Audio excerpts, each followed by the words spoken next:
Hey, how's it going? So it's me, Jerry from the Dark Matter Trio, and I just thought I would take a moment because I haven't really done this yet and show you guys my guitar rig and maybe give you a little background as to why it is the way it is.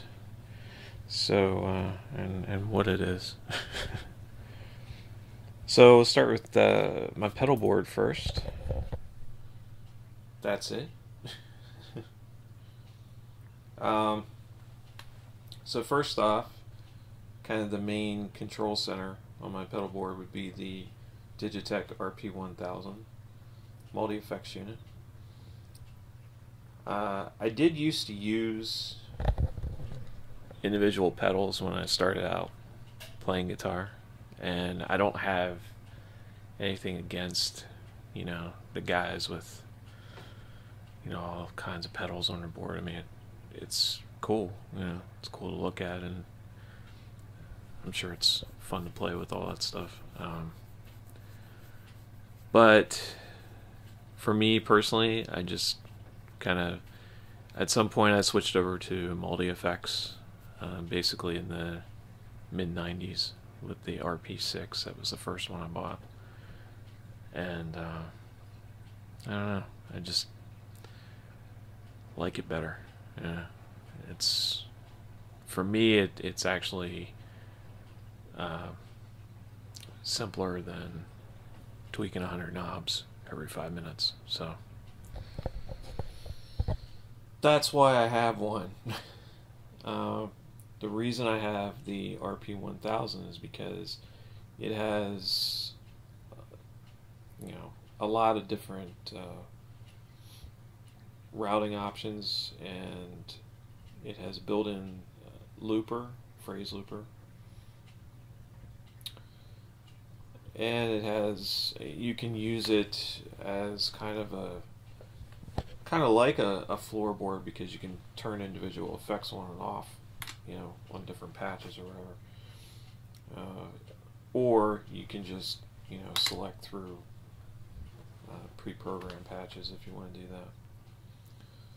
So it just has a lot of flexibility.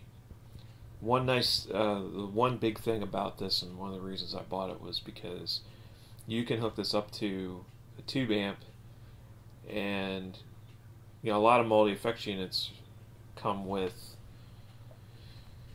preamp models built into the effects.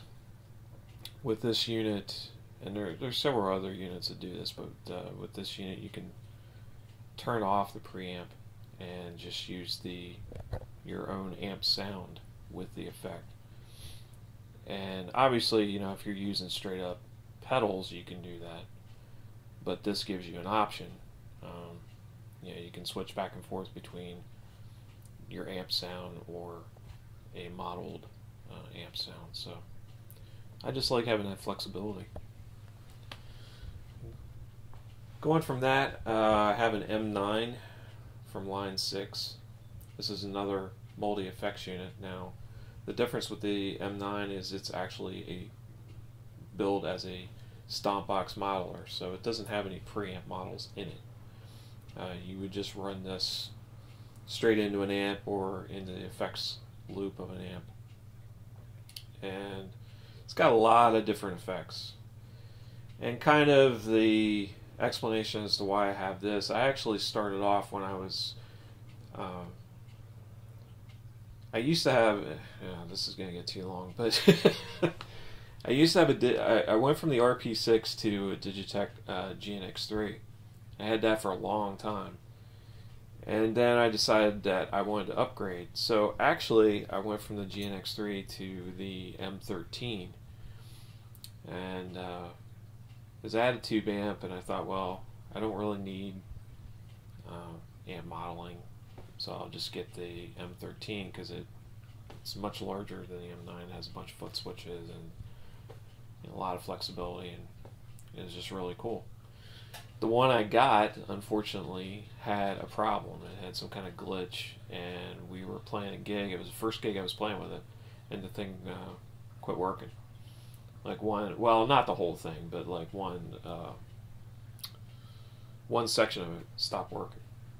So I sent it back, and when I had bought the M13, I was kind of torn between the 1000 and the M13. I went with the M13. So when I had to send it back, I was like, well, I really like Digitech, and I wanted to stick with them. But I also thought that the effects and just the way that the thing was set up in the M9 was cool. So anyway, I sent the M13 back, and I ended up getting the RP1000 and the M9. So I kind of have, for my purposes, the best of both worlds right now. So the RP1000 has an effects loop independent of the effects loop you use to hook it up to your amp. And so you can hook up any other effects to it. And that's what I've done with the M9. The M9 also has 2 expression pedal inputs. Now I just have the inexpensive Line 6 expression pedals hooked into it right now. I would like to upgrade these at some point because they're just plastic, and I know they're not going to last probably, but they're doing the job so far. So I just didn't have the money to spend on something, you know, on expensive expression pedals at the time, so I just went with those. And let's see, the other, well, then you move over and you see that I actually do have an individual effects pedal. It's the Boss SL20 slicer pedal. And what this will do, it's called an audio pattern processor. And basically it takes your audio signal from your guitar, or you can use a keyboard, you know, whatever. And it creates a rhythmic pattern from it. And that you can actually play along with, and you can actually loop that pattern. It has a built-in looper, but it doesn't loop your guitar, you know, whatever you're playing on guitar. It loops the pattern that it creates from what you're playing on guitar. So that's kind of different. It's pretty cool in stereo. In mono, it's okay. I have it hooked up in mono right now. In stereo, you can do a lot of crazy panning effects and stuff like that. But in a live situation, you know, it's going to be mono anyway, because that's, you know, most times when you go to a club, I mean, they're not going to hook you up as stereo, you know. So if ever, and it hasn't happened to me yet, so. So I just have it as mono right now, and I have that running actually out of the effects loop on my amp. So that's not hooked up to either one of these. I have a Morley switcher, so I can have 2 guitars hooked up at any one time, and you know, just to make it easier switching back and forth. And then lastly, I have my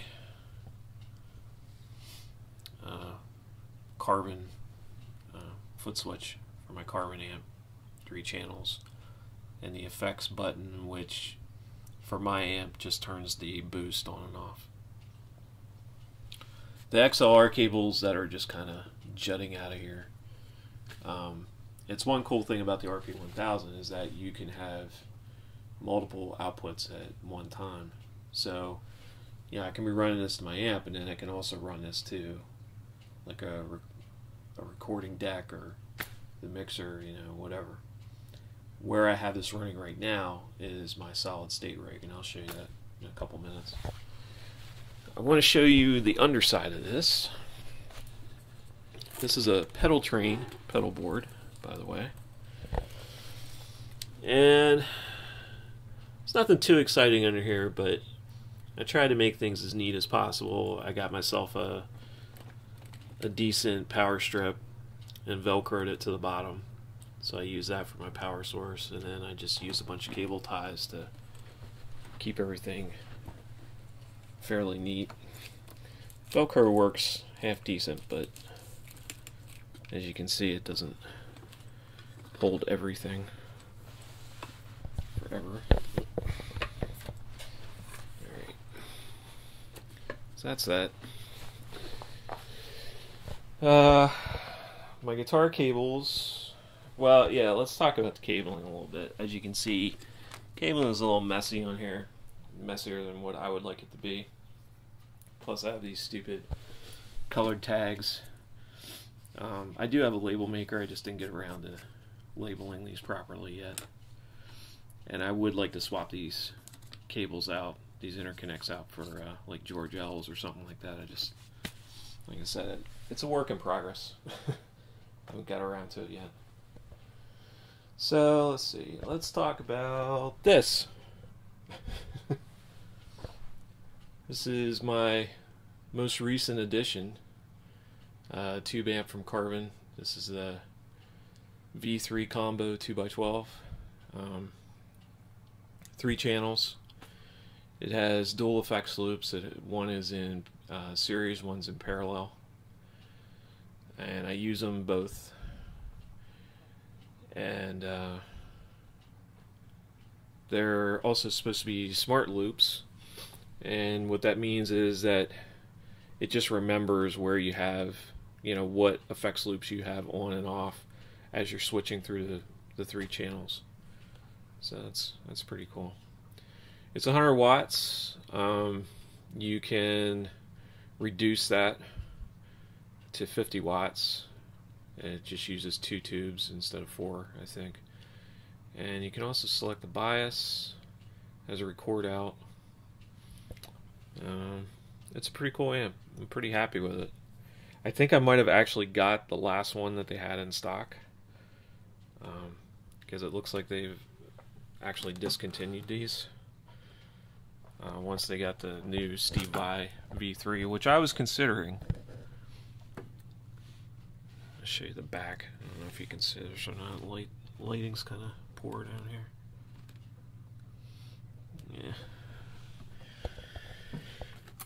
Yeah, I was thinking about the new Vai amp, because it was fairly compact and 100 watts and everything, but I really wanted 2 effects loops.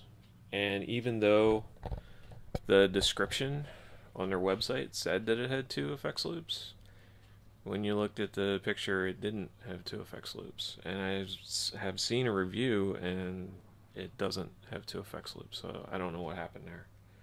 Something changed. Moving on, this is my solid state rig at the moment. And this has changed a little bit over time, not a whole lot. The biggest change was the Carbon power amp. And I guess you can tell I like Carbon. I think they make good stuff, and it's made in the US, and which is cool. I used to have a smaller actually the amp that I had was not a Carbon prior to this. It was Electro Voice, and it was like 75 watts a side, which should be plenty, but and it was for the most part. But then I got this DCM 1000, and I think this might actually be like an older version of the 1000. I think it was on like closeout. I buy a lot of stuff that way. I'm definitely a thrifty guitar spending kind of guy. Or I try to be, I should say. I'm not always thrifty. The cabinets that I have are custom made. They're 2x10s, built right into flight cases by a company. Well, it was a local guy that built speakers, BLB Sound. He's not in business anymore. I bought this rig, oh man, a long time ago, like the early 90s. And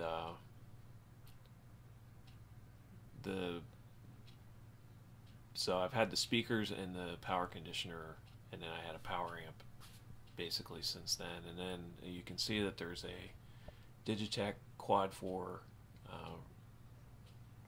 rack effects unit in there. I don't use that at the moment. I've used it on and off over the years, just for different things. It's a cool effects unit, and I actually have like a little MIDI floorboard for it. But I never really got into programming it or doing a whole lot live with it. I've used it mainly for studio stuff. I just put it in there because there was an empty space and it was bugging me. I actually used to have a Alesis MEQ. Was it the 232 or 231 or whatever it is in there, and I took that out. I liked the Alesis EQ, but what I didn't like about it was it had this stupid little fader, the little, I don't even know what the hell you call them, the little slider faders, and they were kind of a pain in the butt to adjust, especially live. So I took that out and I got a different EQ, but I didn't get a different rack. So I don't have enough space to put the EQ and the rack at the same time with the power amp and everything. So yeah. So eventually I'd like to get a different rack so I can have, the I think it's an ART EQ. Let me see if I have it laying over here. Oh yeah, I got them both sitting here. Okay, so I don't know if you can see this or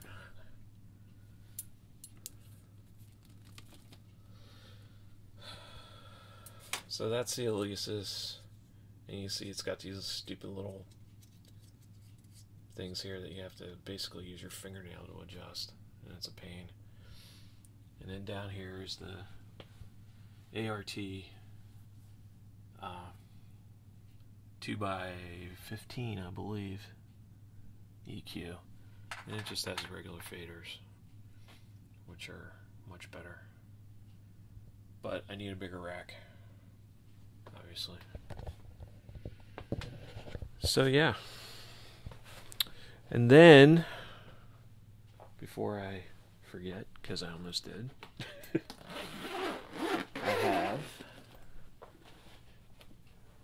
I have a couple of different guitars. What I've been using lately, I have 6-string guitars and a couple 7s, and I've been trying to use my 7s lately for just about everything.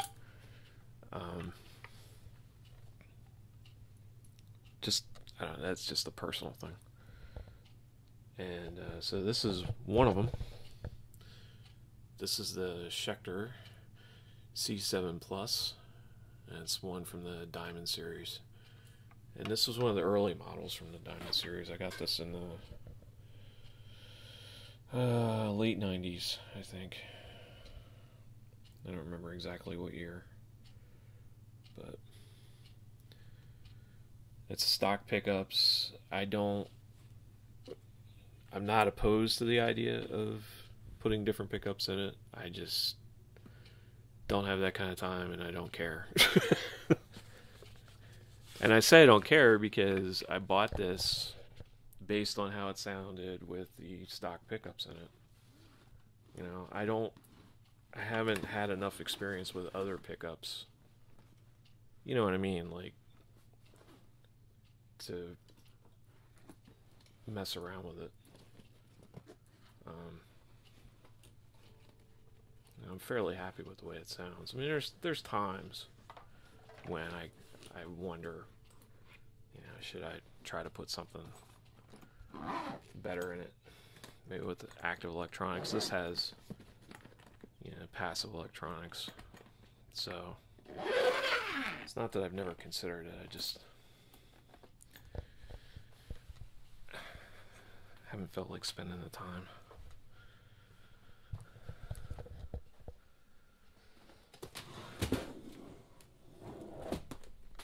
And then this is my other 7-string that I have.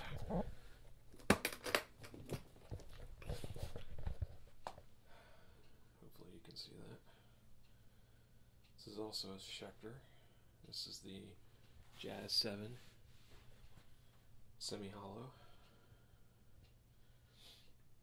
And this has passive electronics in it as well. But it does have push-pull pots on the tone, on both tone knobs, which is cool. 3-way selector. I like this guitar a lot. I like both of them actually. The solid body seems to sound a little better through the tube amp than what this does. I've been working with it now for a couple of months.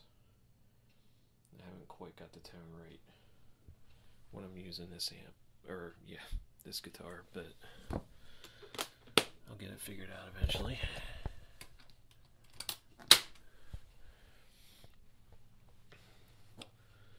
So that's it. That's my current guitar rig, and I say current because, like I said, it's a work in progress. I'm always looking at it, improving it, and trying to make it sound better. And I'm definitely into the idea of improving my tone and whatnot. There's just certain things that,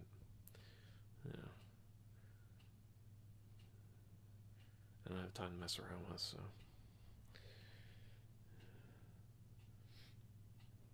Yeah. I was going good, and then it just kind of died off, didn't it? Yeah. Oh well. So that's it, and I hope you enjoyed this look at my guitar rig, and hopefully get the other guys to maybe talk about the stuff they use, and this will be one part in a series or something, but we'll have to see. And so yeah, talk to you later.